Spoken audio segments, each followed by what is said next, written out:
महाशिवरात्रि। लोग कहते हैं यह शिवजी की शादी की सालगिरह है, लेकिन सच कहूं यह आधी अधूरी बात है।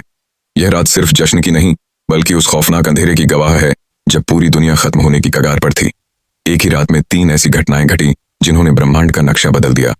जरा सोचिए, एक तरफ शादी की शहनाइयां थीं, तो दूसरी तरफ मौत का जहर, और तीसरी तरफ एक ऐसी आग थी जो ब्रह्मा और विष्णु का घमंड चकनाचूर कर रही थी। अगर आप यह वीडियो 16 फरवरी से पहले देख रहे हैं तो सावधान हो जाइए, क्योंकि आज हम शिवलिंग के प्रकट होने की वो कहानी सुनेंगे जिसे सुनकर आपके रोंगटे खड़े हो जाएंगे। कहानी पर आते हैं। एक बार ब्रह्मा जी और विष्णु जी में युद्ध छिड़ गया।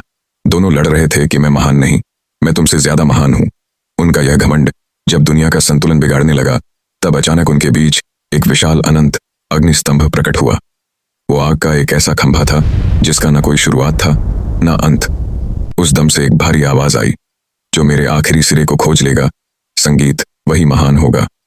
ब्रह्मा जी हंस बनकर ऊपर उड़े और विष्णु जी वराह बनकर नीचे गए। हजारों साल बीत गए, विष्णु जी को अंत नहीं मिला। उन्होंने अपनी हार मान ली, लेकिन ब्रह्मा जी ने वापस आकर झूठ बोला कि उन्हें अंत मिल गया है। उसी पल उस आग से काल भैरव प्रकट हुए और सजा के तौर पर उन्होंने ब्रह्मा जी का वो सिर काट दिया जिससे उन्होंने झूठ बोला था। उनका अहंकार टूट गया क्योंकि शिव जी आग के रूप में आए थे। वो बहुत गर्म थे। तब देवताओं ने उन्हें शांत करने के लिए उन पर जल और दूध चढ़ाया। यही वो पहला दिन था जब शिवलिंग पर रुद्राभिषेक की शुरुआत हुई। लेकिन कहानी यहीं खत्म नहीं होती। एक बार जब देवता श्रीहीन यानी कमजोर हो गए थे, तो अपनी शक्ति वापस पाने के लिए समुद्र मंथन हुआ।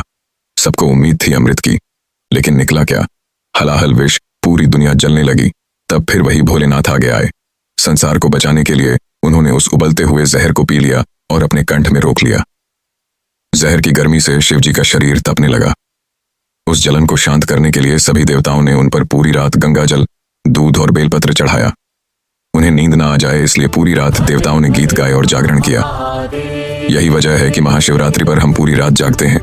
लेकिन रुको, यह रात इतनी डरावनी भी नहीं है। इसी रात प्रेम की जीत भी हुई थी। जब माता सती ने अपने प्राण त्यागे थे, तो शिवजी पूरी तरह टूट गए थे। वो वैरागी बन गए, दुनिया छोड़कर समाधि में चले गए। तब माता सती ने पार्वती के रूप में जन्म लिया।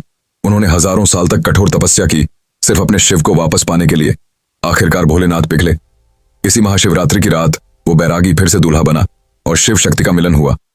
तो इस 16 फरवरी जब आप शिवलिंग पर लोटा भर जल चढ़ाएं, तो याद रखिएगा, आप उस आग को शांत कर रहे हैं और उस जहर के दर्द को कम कर रहे हैं। अगर भोलेनाथ को मानते हो तो सब्सक्राइब करो और कमेंट में हर हर महादेव लिखो।